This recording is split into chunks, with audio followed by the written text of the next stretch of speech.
मेहरबानी करने वाले बड़े खुदाया करक नाज़ियत जमात पर मेहरबानी या मुकद्दस मुबारक दर पर मेहरबानी आलम इंसानियत मेहरबानी अज़ मुल्क कश्मीर पर मेहरबानी करीम खुदाया करक नबी कसंदस्तगीरी अज़ बेबसंदस्तगीरी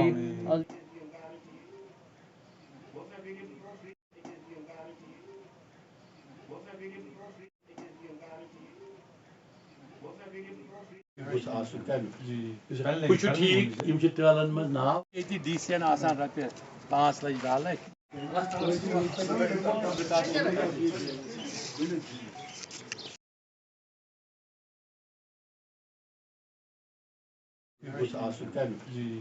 कुछ ठीक यम तेलन मज नाव। ये देखो, ये शुक्र अल्हम्दुलिल्लाह इस वक्त मैं बारामुल्ला पहुंचा, एक रूहानी आवाज़ आती है और आज रूहानी जो बुलावा था वो जानबाज वली साहब का था। और ये जानबाज वली हमारे कश्मीर जिसने बहुत तूफ़ान देखे, बहुत तबाहियाँ देखी, बहुत परेशानियाँ देखी, लेकिन इसकी यहाँ की मौजूदगी और वो भी बारामुल्ला के कस्बे में, वो एक ऐसी दास्तान, रूहानी दास्तान सुना रही है कि जो हमारे साथ पिछले अगर हम देखें जो 47 का भी बहुत तूफान था, उसमें भी हम तबाह हो गए, हमारे टुकड़े टुकड़े हो गए। वो पार कश्मीर देखो, बल्तिस्तान देखो, हमारा क्या हाल हो गया, हमारी परेशानियां चारों तरफ। लेकिन रूहानी तौर पर अगर बारामुल्ला का, जैसे हमारा जो श्रीनगर है वहाँ पे हमारे हज़रत बुलबुल शाह का रोज़ा शरीफ है, हमारे अमीर कबीर का क़याम मकाम है, वहाँ पे हमारे मखदूम साहब जिसको सुल्तान कश्मीर कहा जाता है। इसी तरह अगर सुल्तान बारामुल्ला का कहें तो ये सुल्तान हमारे सामने है, ये सुल्तान बारामुल्ला और नॉर्थ कश्मीर है। और इनका रूहानी तसल्लुत उरी के पार बल्तिस्तान तक, शाहराई अब्राशीम तक, अभी तक जब मैं गया बहुत सारे, अगर आप देखेंगे काशगर में जानबाज वली साहब का नाम है, जो अनफॉर्चुनेटली इस वक्त चाइना को दिया गया, आधा उधर दिया गया, आधा हमारे कश्मीर के टुकड़े टुकड़े हो गए, तबाही हो गई। और उस पर भी एक वक्त अब आया है। अब देखो यूक्रेन वाले नहीं हो बुलावा, हमेशा बहसते, डिप्टी कमिश्नर था मैं, एडिशनल डिविजनल कमिश्नर था मैं, वीसी था, तो मैंने हर वक्त हर जगह, जैसे वहाँ पे बडगाम में तोसमादान में, वहाँ पे बोसमादान की चोटियों पे वो आस्थान मुबारक हमने उस पर तामीर किए। चार शरीफ जो जलाया गया था उस पर कोई बना ही नहीं रहा था खानकाह पना, फिर 95 में जला था। मैं डिप्टी कमिश्नर 2007 में गया और मैंने 2007 में ठान लिया, मैं कहा कि क्यों नहीं बनेगा खानकाह पना, ये कश्मीर खानकाहियत का है, ये कश्मीर के लोगों को समझने की जरूरत है। कश्मीर में हनफियत हजरत बुलबुल शाह ने यहाँ लाई और हनफियत लाई, और कहा अमीर कबीर को कहा गया, उसने कहा नहीं, यहाँ पे रसूल पाक सल्लल्लाहु अलैहि वसल्लम जिसके ख्वाब मुबारक में आए और उनको कहा मुल्क कश्मीर जाओ, वो बुलबुल शाह थे।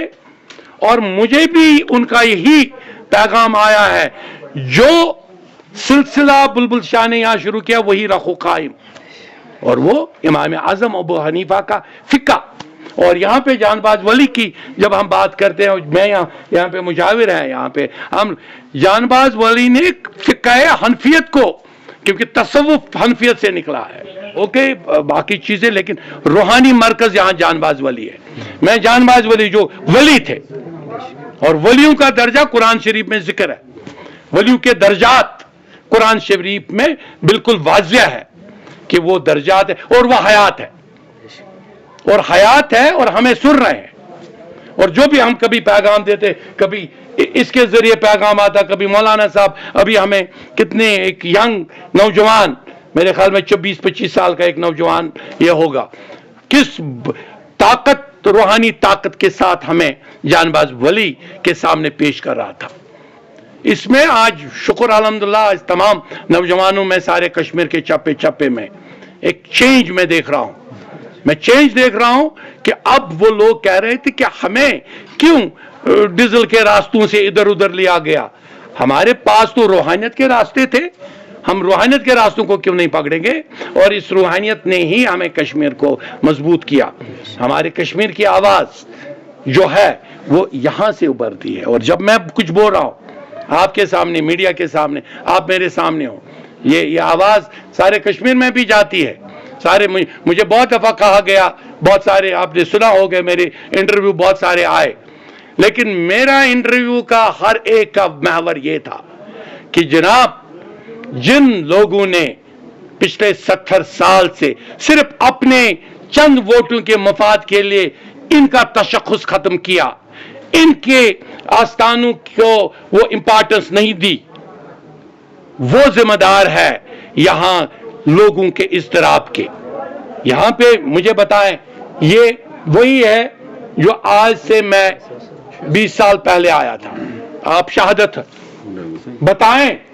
यहां जो डिस्ट्रिक्ट एडमिनिस्ट्रेशन है, मैं डिस्ट्रिक्ट एडमिनिस्ट्रेशन को कहूंगा, मैं डिविजनल एडमिनिस्ट्रेशन, और मैं यहां जाकर डिविजनल कमिश्नर से मिलूंगा इस जानबाज वली के लिए।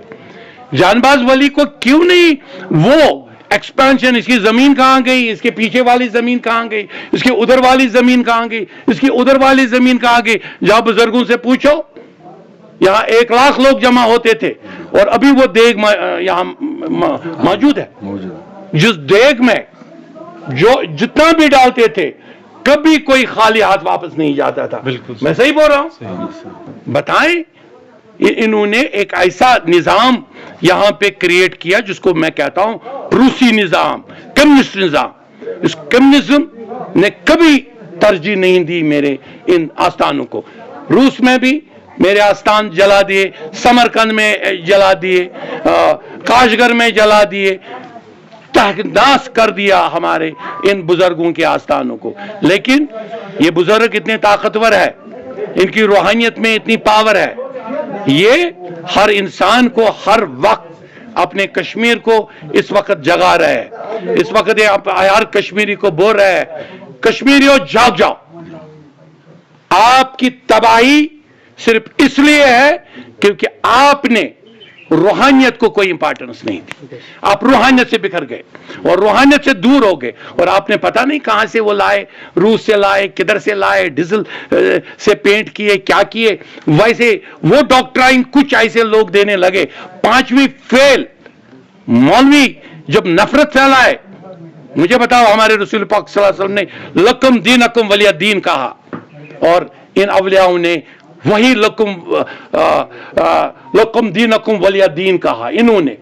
और यहां पे न सिर्फ मुसलमान आते थे, यहां पे पंडित भी आते थे, और पंडित भी यहां पे धागा बांधते थे। ये सिलसिला था। हमें किसी के साथ नफरत नहीं करनी चाहिए, लेकिन उनको भी हमसे नफरत नहीं करनी चाहिए। उनको भी नहीं बोलना चाहिए जनाब कश्मीरी मुसलमानों ने हमें मारा, वो भी गलत बात है, वो भी गलत प्रोपेगेंडा है। इसलिए जो खुली आवाज है, खुली आवाज को बोलना चाहिए कि अगर हम सब एक हो सकते हैं, वो सिर्फ इनकी इनायतों से हो सकते हैं। और यहाँ मैं आज अपील कर रहा हूँ कि यहाँ इसको रिडेवलप किया जाए। इसकी जो हालत है बहुत ही, ये जो है पुराना ही है, ये जो है मेरे ख्याल में 300-400-500 साल पुराने ये दरवाजे, 600 साल के ये दरवाजे, और वही 600 साल का अभी तक जो इसकी हिफाजत में है वो वही है। जो बाबुल जानबाज वली जो है, वो बाबुल जानबाज वली वही था जो आज 600 साल पहले था। बताओ जी, इतनी एडमिनिस्ट्रेशन आए, इतने इन्होंने यहां लोगों से कहा हम ये करेंगे, वो करेंगे, किया कुछ नहीं। अरे जानबाज वली की जियारत को ही बनाओ, बारामूला के एक निशान जो दुनिया में है उसको बनाओ। और मैं आज जानबूझ के आया यहाँ, और मुझे बुलावा भी था आज, और मैं इसलिए आया कि मैं आपसे भी कहूँ, आप मुझे वो नंबर भी आपने दीजिए। मैं डिवीजनल एडमिनिस्ट्रेशन से ये ले रहा हूँ कि अगर आप कह रहे हो हमारी रूहानी जो मकामात है उनको हम मरने नहीं देंगे, अब ये देखो, अब ये देखो ऊपर देखो, ये देखो क्या ये एक एक एक एक करके वो देखे, एक दफा वो गिरने वाला भी है मुझे लग रहा है, वो देखो कितना बाहर निकला है, वो देखो वो टूटा हुआ है, वो देखो।